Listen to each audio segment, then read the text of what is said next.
BRS ఎమ్మెల్యేలు వరుసగా కాంగ్రెస్ పార్టీలో చేరుతుండటంతో వలసల్ని నివారించేందుకు మాజీ సీఎం బీఆర్ఎస్ చీఫ్ కేసీఆర్ రంగంలోకి దిగారు.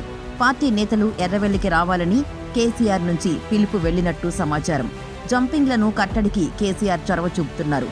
ఎమ్మెల్యేలు, ఎమ్మెల్సీలు, నేతలు పార్టీ మారకుండా చర్యలు చేపట్టారు. అందులో భాగంగానే ఎర్రవెల్లి ఫామ్ హౌస్ కు రావాలని ఫోన్ చేసినట్లు తెలిసింది. అందుబాటులో ఉన్న నేతలందరూ రావాలని సూచించారు. ఒక్కొక్కరుగా కారు దిగుతుండటంతో వ్యూహాత్మకంగా కేసీఆర్ అడుగులు వేస్తున్నారు.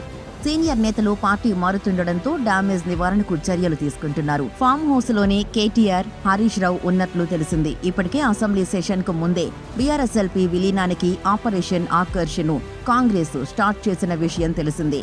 నివారణ చర్యలు చేపట్టిన బీఆర్ఎస్ నేరుగా ముఖ్య నేతలతో కేసీఆర్ మాట్లాడనున్నట్లు తెలుస్తోంది. మరోవైపు పటాన్చెరు ఎమ్మెల్యే గూడెం మహిపాల్ రెడ్డి పార్టీ మారుతారని ప్రచారం సాగుతోంది. కాగా ఢిల్లీలో మహిపాల్ రెడ్డి ఉండడంతో జోరుగా ప్రచారం నడుస్తోంది.